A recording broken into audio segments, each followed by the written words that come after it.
Estação Livre no ar para falar de literatura, às vésperas do Dia Mundial do Livro, que é semana que vem, dia 23 de abril. Se há um livro que você queira ler, mas que ainda não foi escrito, então você tem que escrevê-lo. Essa frase foi dita pela escritora estadunidense Toni Morrison durante um discurso em 1981. E em 1993, ela se tornou a primeira mulher negra a ganhar o Prêmio Nobel de Literatura. E hoje nós abrimos os caminhos do nosso programa com essa citação e traremos outros exemplos de autores e de publicações que desbravaram o espaço para a visibilidade de uma escrita preta no mercado editorial. Imagination unleashes deep energies which cannot be easily even manipulated.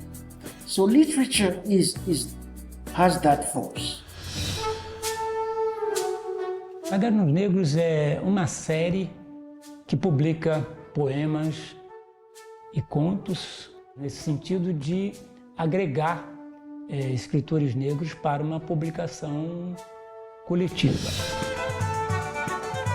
Hoje eu tenho o título da primeira cordelista indígena no Brasil. Contar histórias para mim é estar dentro da roda de conversa com os meus ancestrais.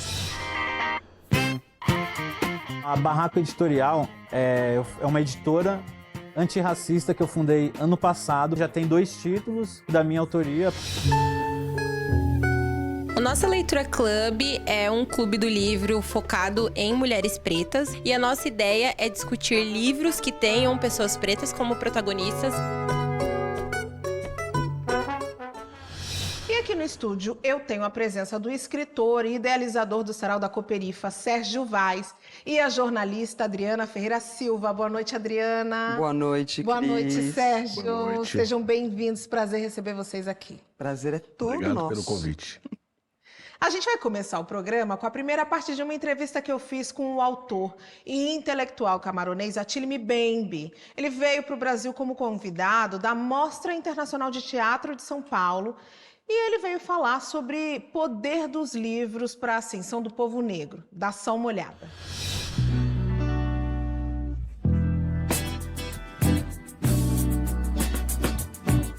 Ele é um dos maiores pensadores intelectuais do nosso tempo. Ele é filósofo, cientista político, professor. Ele é camaronês. Professor Atilme Bembe.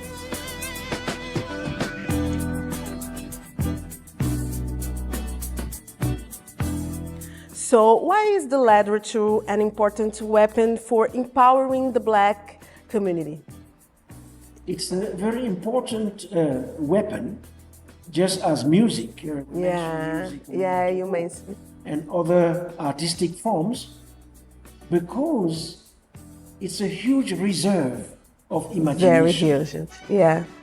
And the power of imagination lies in the fact that it cannot be contained. I mean, you cannot contain imagination. Imagination unleashes deep energies which cannot be easily even manipulated. So literature has that force. Literature has a second kind of force which comes from its capacity to create empathy or sympathy, in the sense that it allows us to imagine ourselves in the face and the name and the life of others. Mas lendo atingiu o bom senso, a imunização. Maravilha, Tili e Adriana. Quero começar com você. A gente começou o programa lendo uma frase aí da Toni Morrison, né? Que se existe um livro que você gostaria de lê-lo, então se tem um livro que você gostaria de lê-lo e ele não existe, que seja você escrever, né? Como é que essa frase se conecta com essa fala do Atilme sobre o poder da imaginação? Cris, eu acho que ela tem muitas camadas. Primeiro, falando especificamente de histórias escritas por pessoas negras, eu acho que uma primeira camada é a possibilidade de você criar um passado, a possibilidade de você criar uma história que foi privada dessas pessoas, né? Então, quando a gente lê livros de autores negros, né, de determinados autores, em especial aqueles, e aí, por exemplo, a Ana Maria Gonçalves. Quando a Ana Maria Gonçalves escreve Um Defeito de Cor, ela tá dando pra gente a possibilidade de imaginar um passado que a gente foi privado. Isso eu acho uma coisa. A outra coisa que é mágica é, até muito recentemente, no mundo ocidental, as histórias eram contadas sempre pelas mesmas pessoas, que eram homens brancos, que sempre dominaram o mercado editorial. Então, nem as mulheres, nem pessoas racializadas tinham o acesso ao mercado editorial. E, obviamente, com isso, apenas uma versão da história é contada. Porque a versão da história na perspectiva das mulheres é outra. Então, é sempre a visão de alguém falando exatamente. sobre, né? E tem uma coisa que o Itamar Vieira Júnior falou na última edição da Flip, na participação dele, que é, antes, quando a gente vinha aqui para Paraty, né, na Festa Literária de Paraty, a gente vinha para Paraty e as pessoas só queriam saber a história de quem construiu Paraty. O arquiteto por trás disso tudo. Mesmo estando na Flip. Exato. Hoje, a gente quer saber quem colocou as pedras no chão.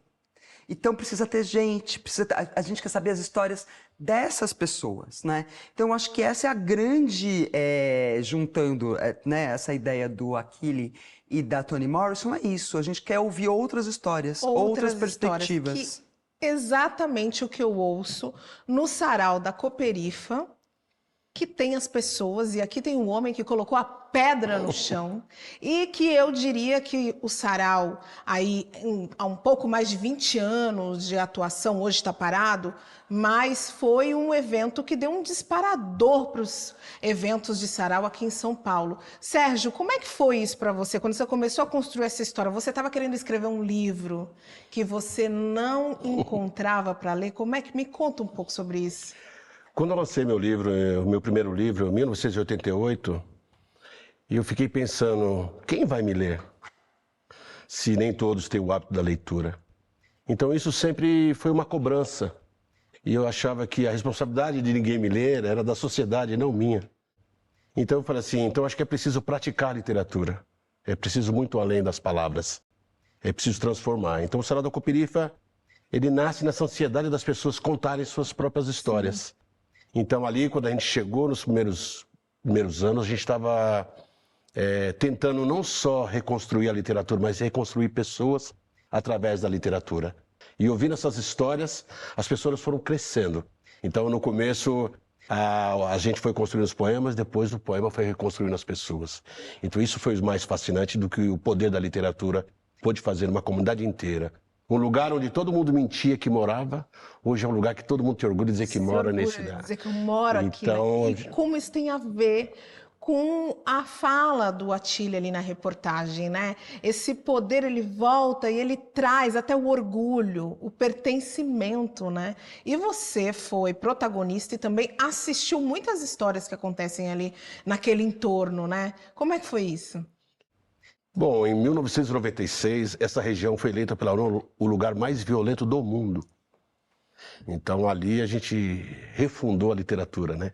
Dessacralizou a literatura. Sagrado não é quem escreve, sagrado é quem lê, né? Então a gente, para nós, ver essa transformação foi maravilhoso, porque a gente estava acostumado a ver corpos estendidos no chão. Sim. Essas histórias. E todo lugar, toda a mídia fazia questão de contar essas histórias na televisão. E a gente começou Essa frase do lugar mais perigoso do mundo era uma frase que era batida e rebatida todos os dias. E aí a gente renasce através da literatura. Então a força que tem no bairro mudou totalmente o bairro, a visão que a gente tinha do bairro. Imagine você que você pegava uma conta de luz emprestada para arrumar um emprego, porque se você levasse aonde você mora, você não conseguia o emprego.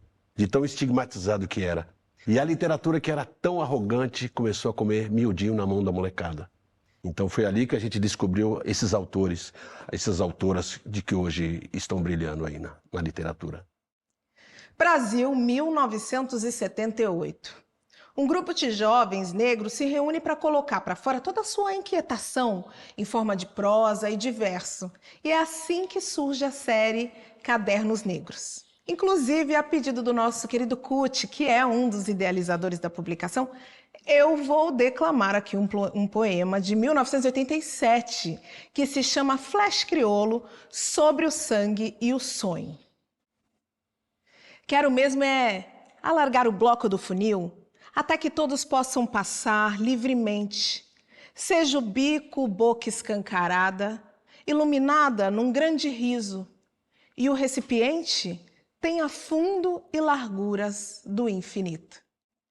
Vamos saber um pouco mais sobre os Cadernos Negros, que completaram 45 anos em 2023.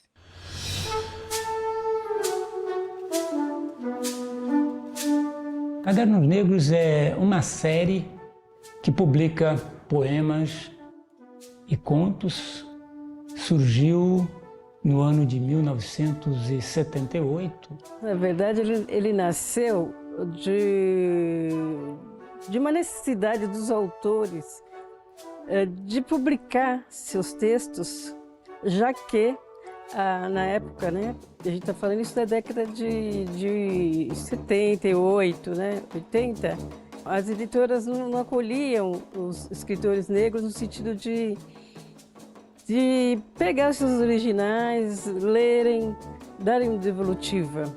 É tanto zero à esquerda que o invisível na levada da vida soma-se a outros tantos zeros à esquerda para assim construir-se humano. A gente começou a conversar e refletir um pouquinho em algumas experiências anteriores que haviam sido feitas nesse sentido de agregar escritores negros para uma publicação coletiva. E daí ficou Cadernos Negros, então a ideia sempre foi que eles se alternassem em contos e poemas e fosse lançado anualmente. Nós tínhamos que inaugurar algo que garantisse a nossa liberdade de criação e que nós não estivéssemos submetidos aos ditames do cânone literário brasileiro. No fundo do olho há uma verdade viva, muito além da cor. O processo sempre foi artesanal, né? Então tudo é desafiante. Você tinha que mandar a carta, esperar o retorno.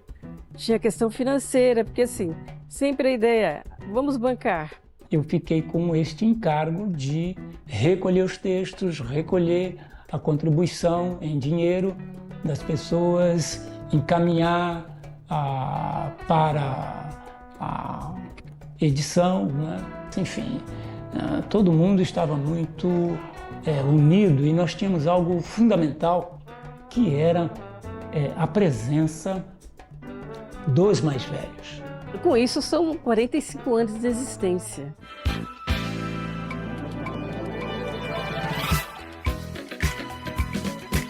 Na 45ª edição, nós temos 56 autores, né? Mais uma vez, a maioria são mulheres, e a gente pode esperar textos muito fortes, né? Textos de uma dimensão importantíssima e aquilo, né? Trazendo o nosso jeito de fazer cultura e de fazer o pensamento brasileiro sobre o Brasil melhorar cada vez mais.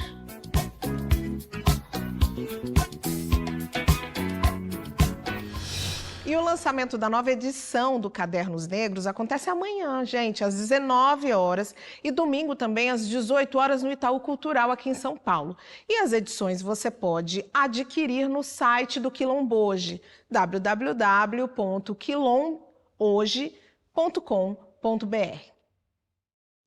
Gente, eu tenho um carinho especial pelo Cadernos Negros porque Há muitos anos atrás, eu encontrei, e foi a primeira vez que eu li um texto de Conceição Evaristo. Uau. E aí depois eu descobri que, na verdade, foi a primeira vez que ela publicou um texto, foi através dos Cadernos Negros, né? Sérgio, me fala, você entende muito de longevidade, de projetos culturais como esse, e você já prefaciou, inclusive, já escreveu, né, no Cadernos Negros. Qual que é a importância dessa longevidade desse trabalho para a literatura periférica? Primeira referência, né? Eu sou possível, né? Porque surge em 78, no momento, até hoje, né? Onde a literatura branca sempre predominou e não permitiu que nossos livros chegassem até as livrarias. Então, esse tipo de resistência mostrou para todos nós que nós poderíamos escrever também. Então, acho que, para mim, o Caderno Negro é um farol. Muito. E essa longevidade, é isso que a gente precisa fazer, fincar a bandeira, né? Resistir. Quando eu escrevi Luta é para uma vida inteira, é isso. Briga tem hora para acabar, e luta é para uma vida inteira. Então, eles mostraram que luta é para uma vida inteira. E valeu a pena lutar, porque tem novos soldados, né? Então, na luta. Então, foi muito importante para nós. Uma referência maravilhosa. Adriana, e você? Quando que você teve contato aí pela primeira vez com Cadernos Negros? Por uma pessoa que você também conhece, que é a Dona Hélida Monteiro, que é uma militante do... Aliás, um beijo para a Dona Hélida. Um beijo para a Dona Hélida, militante histórica do movimento negro, que estava ali, ela não é escritora, mas ela estava ali participando, ela fazia saraus na casa dela, ela recebia o CUT, ela recebia o Oswaldo de Camargo. Então, foi dessa maneira que eu conheci. E depois se transformou, eu imagino que, assim como para você, num ponto de referência de pesquisa. Sim, perfeitamente. Não é? Porque a gente vai descobrindo depois, Dona Geni Guimarães, por exemplo, você falou da Conceição Evaristo, mas Dona Geni também, pela primeira vez, publicou lá, começou lá, né? Miriam Alves, que agora a obra dela está sendo retomada, já publicava lá. Então, acho que hoje os cadernos são uma referência para a gente, tanto histórica, de buscar textos, né, históricos, que hoje são históricos, quanto para acompanhar o que ainda está em produção. Tá, e é uma referência muito valiosa. Agora, Sérgio, o Sarau da Cooperifa deu uma parada. O que é que tá rolando aí? Vem uma coisa nova que aí você resolveu. Vamos parar que nós precisamos planejar algo muito grande para aqui para frente. Bom, a gente precisa de estratégias. Eu acho que a gente estava viciado nas velhas estratégias. É preciso rejuvenescer, é preciso entender o que está acontecendo na literatura, na nossa comunidade, na nossa quebrada. Porque a gente ficou 22 anos toda semana. Então existe um cansaço natural. E a Cooperifa não é um evento, é um movimento. E para ser um movimento precisa se movimentar, precisa gerar ideias. Então a gente nesse momento está tentando refletir sobre como a gente pode gerar novas ideias a partir desse momento pós-pandemia. A gente não tinha noção de como a gente tinha mudado tanto, como as pessoas mudaram. Mais de 2 décadas, né? Mudaram tanto e a gente ficou sem entender o que estava acontecendo. Os jovens estão mais famintos, estão mais rápidos, mais inteligentes. Talvez a minha geração seja mais romântica, mas essa é mais ligeira, mais ágil. Ela quer mais coisas, mais rápido, entendeu? Então a gente precisa pensar rápido. Então a gente precisa parar para respirar e entender, para a gente também estar no mesmo nível que essa juventude está.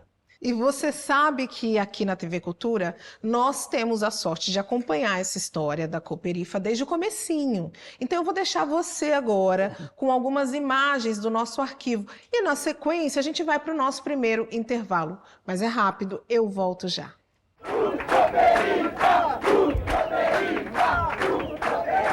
Mandioca, torresmo, jabá e poesia. Combina. É mesmo? Combina, tudo certo. Rap Hood na área, estamos aqui hoje no Sarau da Cooperifa. Aqui atrás é o Zé Batidão, onde acontece o Sarau da Cooperifa, que é o maior quilômetro de poesia do estado de São Paulo. Vamos conhecer? Vamos conhecer agora. Que a pele escura não seja escudo para os covardes que habitam na senzala do silêncio.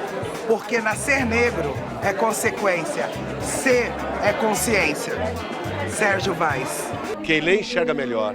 A gente quer que as pessoas enxerguem melhor através da literatura. Povo lindo! Povo lindo! Povo inteligente!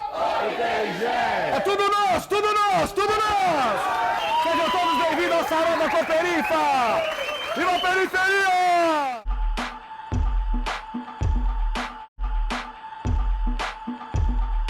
Está Estação Livre de volta hoje, o assunto é literatura e eu estou recebendo aqui Sérgio Vaz e Adriana Ferreira Silva. Hoje, 19 de abril, celebramos a existência e a diversidade cultural dos povos indígenas no Brasil. E como o assunto de hoje é literatura, o Estação Livre foi bater um papo com a Aurita Tabajara, que é a primeira mulher indígena cordelista do Brasil. Sou Aurita Tabajara, nascida longe da praia, fascinada pela rima e melodia da jandaia.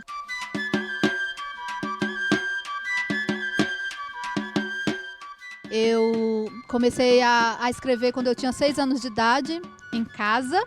Fui alfabetizada com os meus avós, porque a minha avó é contadora de história, benzedeira, é mesinheira, parteira, né, e declamadora. Um velho quem me contou sobre o grão que já brotou. Então, quando eu fui para a escola com 9 anos de idade, já sabia ler e escrever no papel, eu tive dificuldade de ser alfabetizada na escola, da forma que a escola alfabetizava naquela época. Então, naquele castigo que a diretora colocava, me dava um papel, um lápis e dizia para mim pensar o que eu tinha feito. O que eu tinha feito? Poesia. Então, eu me sentia até importante, porque eu estava num cantinho, sozinha, para escrever, fazer aquilo que eu mais gostava de fazer, que era escrever. Então foi nessa época, com 9 anos de idade, que nasceu o meu primeiro texto, O Grão. Vou contar-lhe um segredo que aprendi como enredo, recitando em poesia. De um grão que foi plantado, cultivado e germinado para se praticar todo dia.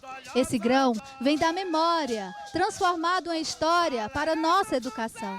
Um velho quem me contou sobre o grão que já brotou no despertar da tradição. Eu fiquei imaginando na cabeça, martelando, o que esse grão significa. Será bom para comer? Para ninguém queria dizer. Vai que esse grão não fica? Fui perguntar lá no rio, mas ele estava com frio e não quis me responder. Voltei até o curral, mas não tinha um animal para algo me dizer.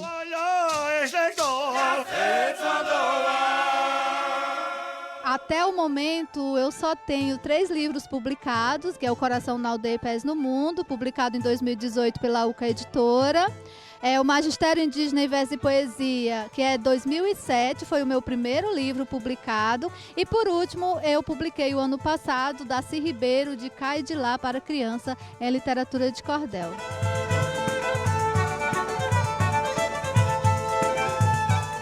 Na verdade, a literatura de cordel ela não é uma escrita dos povos indígenas, né? Hoje eu tenho o título da primeira cordelista indígena no Brasil. Ele tem 3 pilares que precisa ser atendido para ele ser chamado de cordel e ser publicado, né? Que é a métrica, a rima, a oração. E eu digo que são 4 porque tem o verso também, que a gente precisa aprender o que é um verso.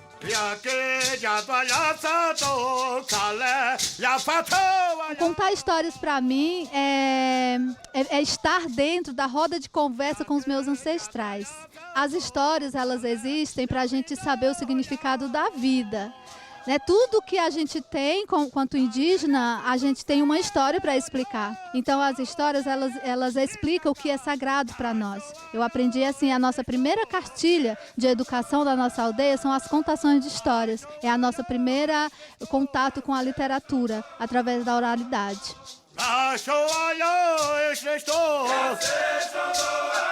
Hoje nós somos mais de 200 escritores indígenas no país. Tem muitas mulheres escrevendo, tem muitos jovens escrevendo. Nós somos mais de 300 povos, ainda é pouco, porque cada povo precisa ter a sua literatura escrita, que ela não é importante só para as pessoas não indígenas. E estou eu aqui para dizer que a gente sempre existiu e resistimos sempre. E eu vou ser uma tabajara na aldeia, na cidade, em qualquer lugar que eu estiver. Eu saí da aldeia, mas a aldeia não saiu de mim.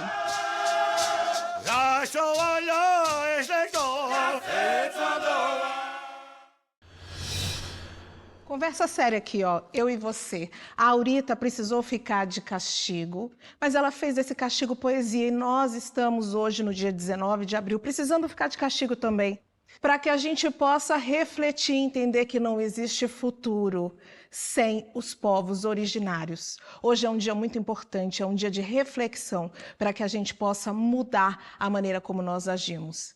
Adriana, me diz uma coisa, se a gente está falando aqui no programa, Sérgio também, sobre a dificuldade de trazer visibilidade para a literatura negra, você acredita que tenha muito mais dificuldade pelas violências que os povos originários sofrem, de nós termos mais auritas, para que ela seja não só a primeira, mas para que ela não seja a última cordelista brasileira indígena? Sem dúvida nenhuma, né? Se existe uma população que foi invisibilizada, massacrada, sofreu enorme violência, é com certeza a população de povos indígenas do Brasil.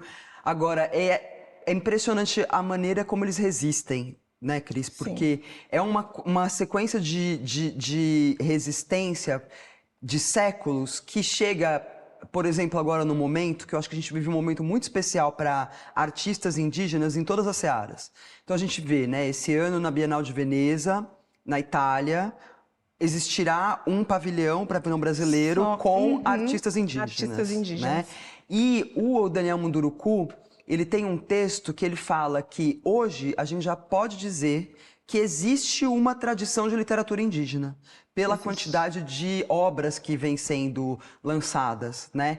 E aí eu trouxe aqui esse álbum biográfico, Guerreiras da Ancestralidade, é um livro que ganhou o Prêmio Jabuti no ano passado, na categoria Fomento, das Mulheres das Letras, Mulherio das Letras Indígenas, que é um coletivo de escritoras indígenas. Esse livro aqui, ele traz, por exemplo, o prefácio dele da Eliane Potiguara, que é considerada a primeira mulher indígena a ter publicado um livro.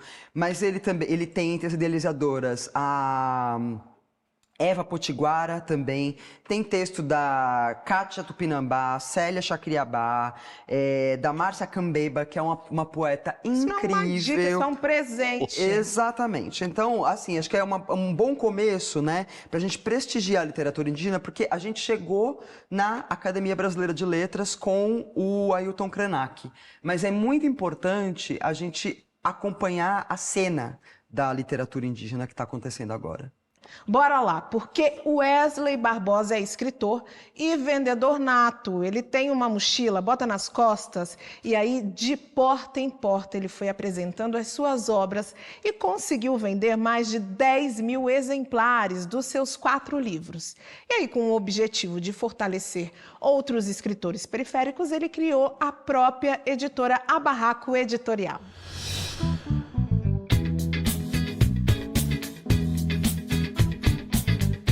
Eu escrevo a partir das minhas vivências, mas eu crio ficção a partir disso. Então, nada é tudo tão real e nada é tudo tão ficcional. Eu sou natural da periferia. Isso influenciou muito na minha produção literária no sentido de que eu não sabia que poderia ser possível eu publicar um livro, porque até então eu não tinha esse espelho, né, de ver alguém que já lançou um livro e publicou e teve esses livros nas livrarias, e aí isso me incentivou de alguma forma eu fazer por mim mesmo, né? Então eu aprendi a ter esse gosto pela leitura sozinho e a partir disso eu fui escrevendo, produzindo, até o momento em que se interessaram pelos meus textos e quiseram publicar, e isso reverbera também na minha própria editora, a Barraco Editorial.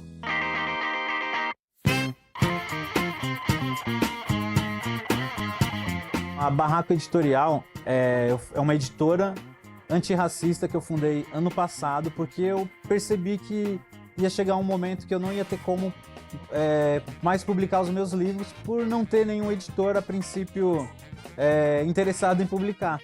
E aí eu falei, pô, eu já faço o maior corre, maior luta para publicar independente dos meus livros, então vou pensar num nome para uma editora. E eu lembro que eu morava em um barraco que eu tinha que ficar lendo, às vezes, a luz de vela, porque faltava luz. E aí eu pensei, Barraco Editorial. Um livro intitulado Eu Te Amo, Ivan, que é um livro de bolso. É para uma pessoa que, de repente, nunca leu um livro. Um cara da quebrada que nunca teve um incentivo. Ele vai pegar um livrinho de 40 páginas, vai ler numa sentada e depois vai procurar outros livros. Essa é a minha motivação. é formar leitores.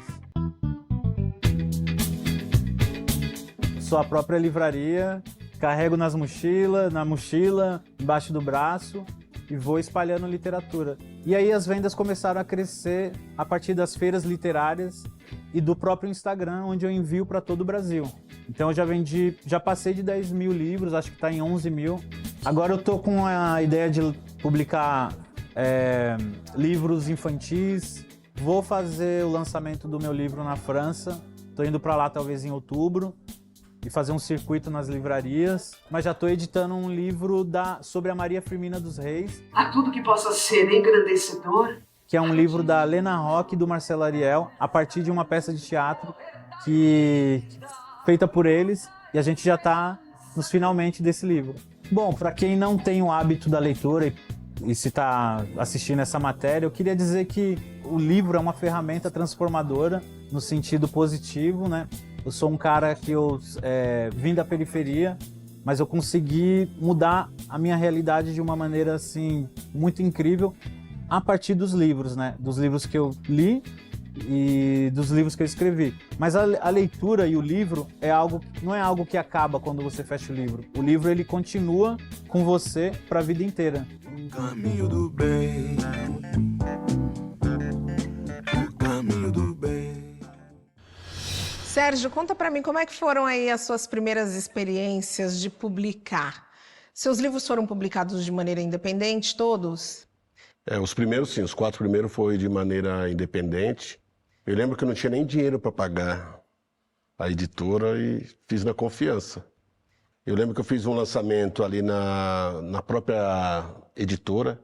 Era uma editora independente, fiz o lançamento lá, depois eu fiz lá no meu bairro.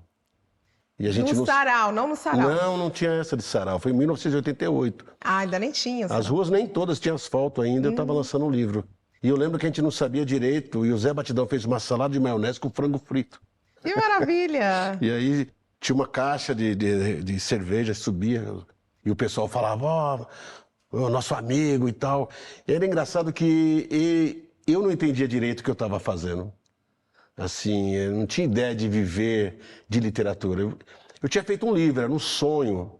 Né? E era difícil explicar para as pessoas também o que era meu sonho. Então era muito comum falar, o filho do seu Zé é meio maluco, gosta dessas coisas de ler e tal. Então era como se fosse uma praga.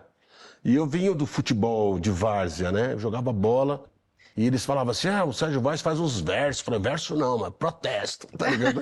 Tinha essa coisa.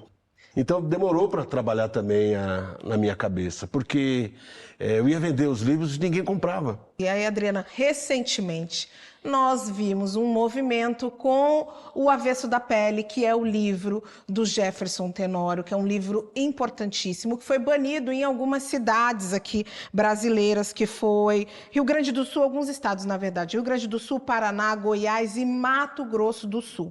E um dos motivos utilizados foi dizer que o livro tem palavras de baixo nível, né, vocabulário de baixo nível, e as cenas de sexo que seriam impróprias para os adolescentes, porque os livros são utilizados dentro do currículo escolar. Adriana, a gente está falando aí de um movimento de censura?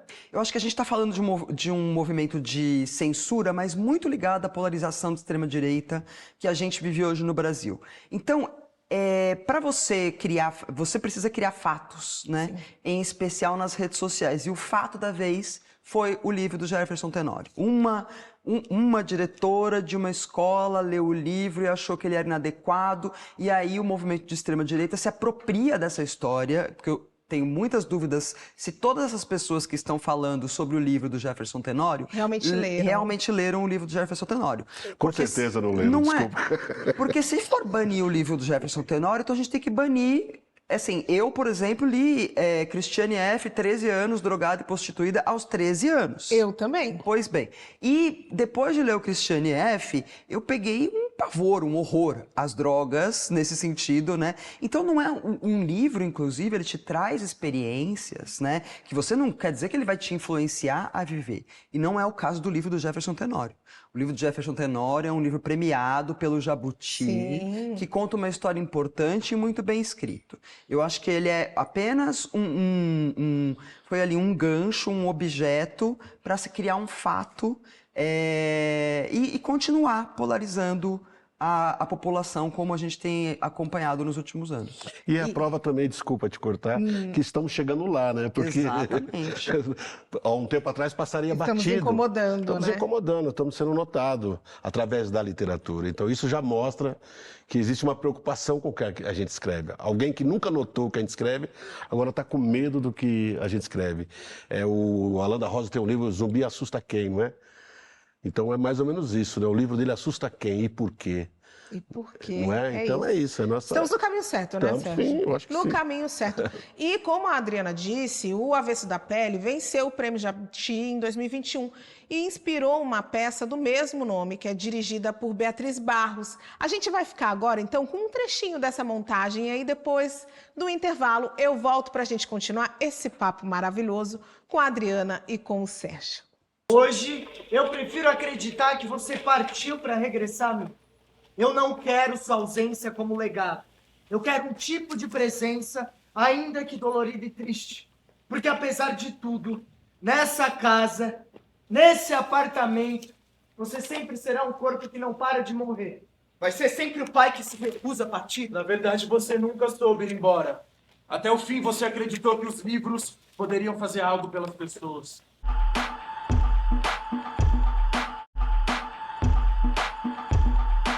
Estação Livre de volta e hoje falando sobre literatura. Sabe aquela sensação boa que a gente tem quando acaba de ler um livro que a gente gosta? Pois é, daquela vontade, não é? De sair contando, de sair perguntando para todo mundo se leu, se não leu, o que foi que achou. E aí, pensando nisso, uma turma de mulheres criou a nossa Leitura Club para compartilhar vivências literárias e se reconectar nesse quilombo dos livros.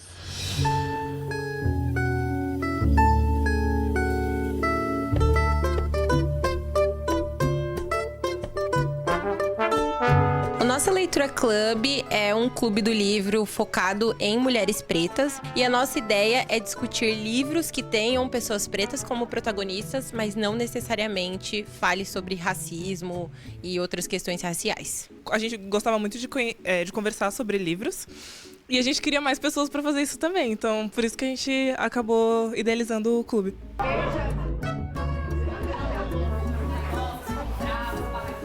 A gente acredita que esse recorte racial permite também um ambiente muito mais acolhedor para todo mundo. Gera um sentimento de familiaridade, sabe? É literalmente um aquilombamento. Então a gente reunir pessoas parecidas conosco, que têm vivências parecidas conosco.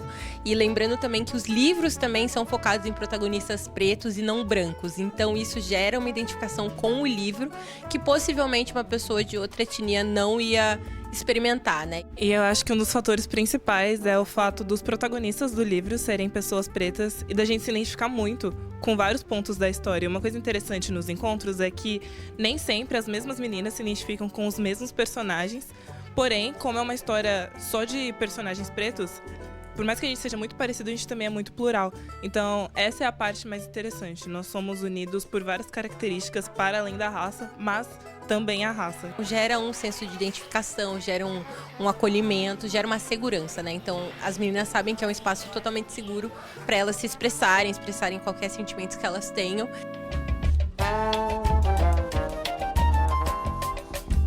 A gente começou o clube em fevereiro do ano passado, né? Os encontros, eles acontecem no último final de semana do mês. Dá tempo das meninas lerem o livro todo. Então a gente anuncia o título no início do mês e nos reunimos no final do mês. E a gente iniciou com 6 pessoas no primeiro encontro.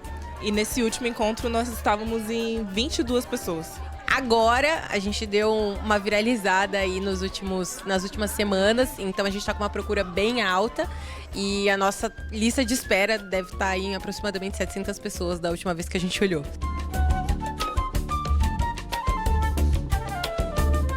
Nosso primeiro título foi O Ódio que Você Semeia, da Angie Thomas. Inclusive, a gente já leu 3 livros da autora. O nosso último livro do ano, Uma Rosa no Concreto, também foi esse. E o livro desse mês também é um livro dessa mesma autora, chamado Na Hora da Virada.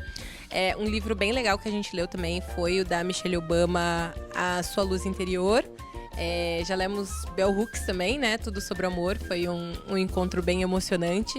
A gente tem alguns outros romances, como Instruções para Dançar, Bolo Preto também, que é bem interessante. Algumas histórias um pouco mais intensas, como adulta. Então, a gente acaba variando bastante. E uma coisa que é muito legal dentro do clube é que a gente fala dos livros, fala da nossa vida pessoal, mas isso também gera novas amizades, gera conexão para o meio profissional. Então, o resultado de tudo isso acaba impulsionando muito a gente a continuar. O que a gente leva como lição é que ninguém vai para lugar nenhum sozinho, que a formação de uma comunidade, de uma maneira intencional, ela traz resultados muito bons.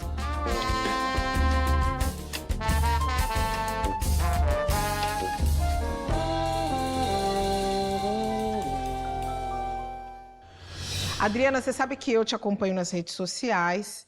Como é que rola essa conexão com o seu público, esse engajamento ali?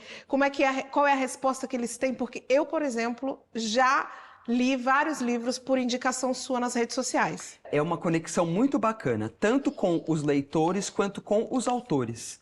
Porque, de um lado, muitos autores, ou que não estão em grandes editoras, ou que estão começando agora, me procuram para mandar os livros que eles acabaram de escrever, estão lançando. E os leitores, você acaba criando amizades, né? Então, já aconteceu de eu estar assim, no ponto de ônibus e vir uma pessoa falar comigo, oi, eu te acompanho. E aí a gente reconhece, porque você recebe mensagem e troca as mensagens, né? Sim. Você compartilha, comenta livro. Então, é um momento, por isso que eu falo que é muito especial esse momento que a gente está vivendo e que as redes sociais permitem também, né? Porque antes, na minha época e na do Sérgio, né, não tinha essa possibilidade de criar essas redes. Hoje a gente tem.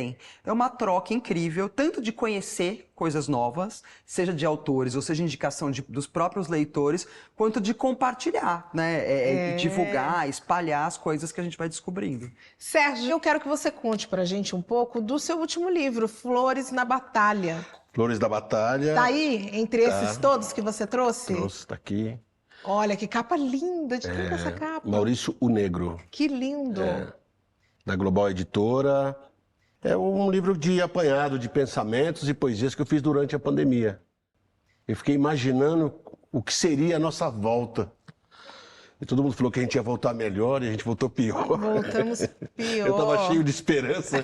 Então eu escrevi sobre essa ideia de como seria, basicamente.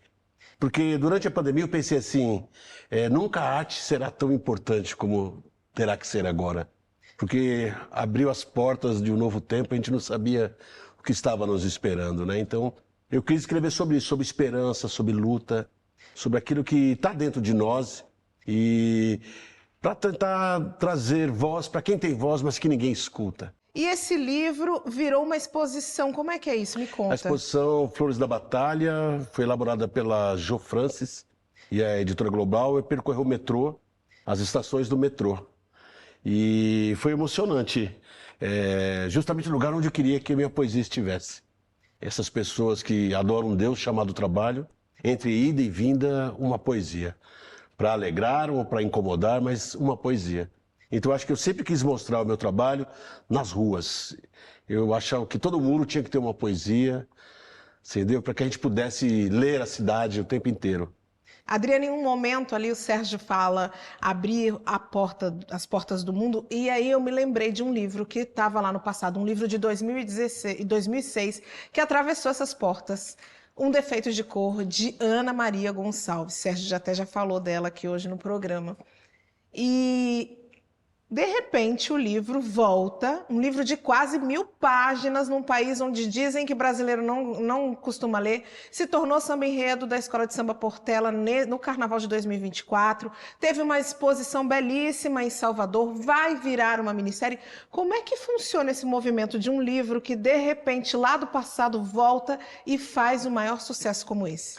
Cris, a Ana Maria Gonçalves, quando ela lançou esse livro, para a gente entender como esse livro é importante e histórico. Quando a Ana Maria Gonçalves lançou esse livro, ela era a 8ª mulher negra a publicar um romance no Brasil. E aí a gente tem que lembrar que o primeiro romance publicado no Brasil é de uma mulher negra, Úrsula, de Maria Firmina dos Reis. Então, levou quase um século para que 8 mulheres negras publicassem um romance. Quando esse livro saiu, ele ficou muito num circuito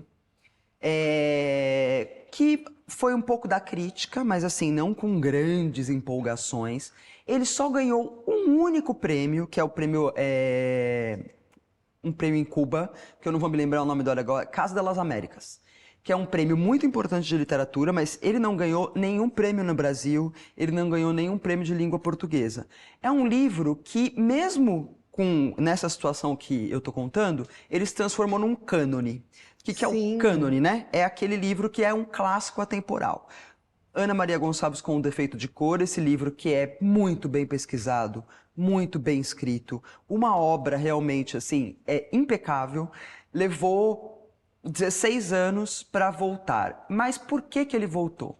Porque, como diz, né, os nossos passos vêm de longe, essa nova geração de autores que publica hoje, Eliana Alves Cruz, Itamar Vieira Júnior, todo mundo sempre citou Ana Maria Gonçalves. Ana Maria, sempre. Sempre mencionou esse livro. Então ele podia não estar no mainstream, digamos assim, das letras, mas ele circulava. Ele circulava pela universidade, ele circulava pelos leitores negros. Todo mundo leu de alguma maneira nesse sentido, né? E esses autores passaram a falar muito da Ana Maria Gonçalves. Então eu acho muito emocionante a gente poder ver esse novo momento de reconhecimento da literatura da Ana Maria. Aliás, a exposição que eu disse, Um Defeito de Cor, vai chegar aqui em São Paulo, gente, é na semana que vem, dia 25 de abril, e vai ficar em cartaz até dezembro no Sesc Pinheiros. A gente vai ver algumas imagens da mostra e depois do intervalo eu volto para conversar mais um pouco com a Adriana Ferreira Silva e com o Sérgio Vaz e também para a gente assistir juntos a segunda parte da entrevista com a Atílio Mbembe.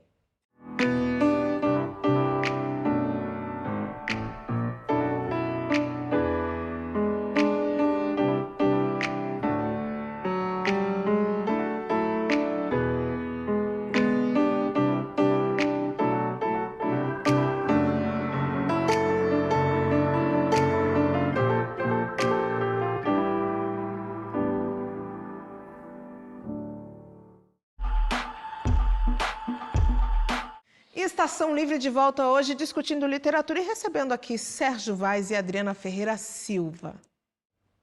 O camaronês Atílio Mbembe é um dos intelectuais mais influentes da atualidade, gente. Livros como Crítica da Razão Negra e Necropolítica iluminam o pensamento contemporâneo em torno de questões profundas, como, por exemplo, a responsabilidade do poder público no genocídio de populações e a hegemonia eurocêntrica nas produções acadêmicas e cultural. Professor de História e Ciências Políticas na África do Sul, ele conversou comigo durante a passagem dele aqui no Brasil para a Mostra Internacional de Teatro de São Paulo e na segunda parte dessa entrevista ele fala sobre a invisibilidade que paira aí sobre a produção intelectual africana e sobre o conceito de Ubuntu, que sou porque você é.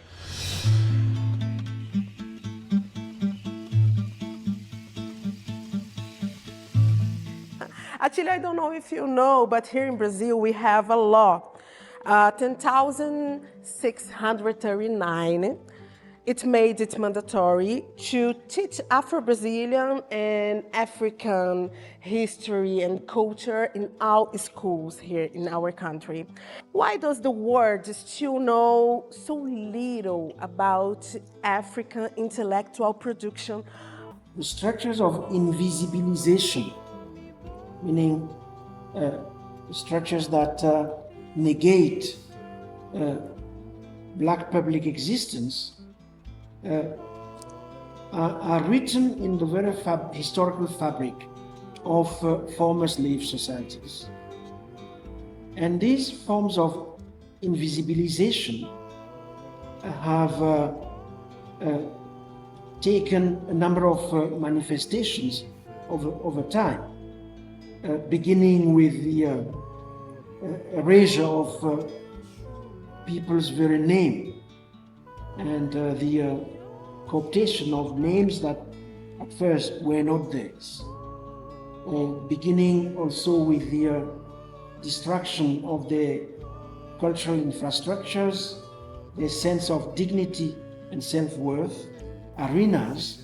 We were talking about literature, we were talking about music, fashion, fact of cultivating one's voice, connection with the diasporas on the continent, it is through those mechanisms that we will be able to put out there in the world, let's say, the best of our genius. I would like to talk about Ubuntu, yes, the concept of Ubuntu. Here in Brazil, the concept has gained fame and is being disseminated by Black and non-Black individuals, and many of them use it erroneously. So could you tell us what the concept of Ubuntu means and how it has been used in the modern times? It's a very simple concept, Ubuntu. It means I am because you are. It's a very simple sentence, but full of signification.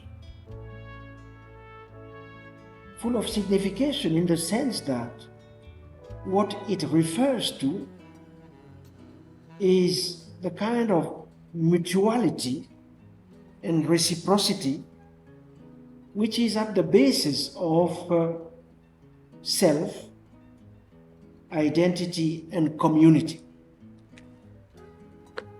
So, Ubuntu also refers to the reciprocal obligations we have vis-à-vis each other, in a context in which wealth in people is understood to be far more important than wealth in things. Make that distinction a lot in African pre-colonial societies. So it's really a philosophy of being, but being in common. E é com esse conceito, então, que nós terminamos essa entrevista, Atili. Muito obrigada. Como a Atili disse, eu sou porque você é. I know I am because you are. Yes. Thank you so much for this moment talking. Yes. Very, very.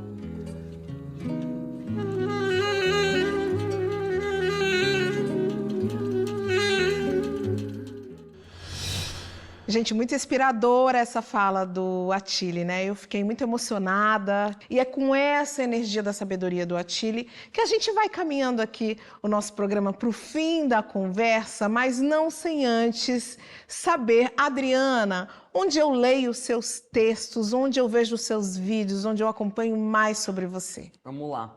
Hoje eu escrevo para a revista de literatura 451, aliás, muito importante que todos leiam a Imprensa Independente, a revista de literatura 451, uma revista muito bem feita, com textos incríveis. Então, eu estou sempre lá na revista 451. Estou colunista do Nexo, onde eu também falo um pouco de literatura. Cuido de literatura da revista Numerô Brasil, que é uma revista de moda e arte. E no meu Instagram, que é Dri Ferreira Silva, eu sempre faço vídeos, dou dicas, trago novidades, enfim. Tento usar as redes sociais para disseminar o máximo possível, além de todas as feiras de livros, encontros. Procuro estar em todos os possíveis. Sérgio, e você tinha dado um spoiler recente de uma peça de teatro. Eu quero saber mais dessa história. A sua história estará nos palcos? Eu acho que é um monólogo que vai ser contado a minha trajetória através dos 35 anos de poesia. O Sidney Kwanza, dos Crespos. Sim, Sidney, nosso parceiro, já esteve aqui, já contamos história. Aliás, um beijão para o Sidney também. Adoro o Sidney. Quando eu fui lá assistir A Solidão do Feio, a peça do Lima Barreto, eu conversando com ele, eu aproveitei e falei, vou fazer um convite para ele. E ele falou, vamos embora. E ele aceitou navegar aí. Ele tem que aceitar. Nessa história.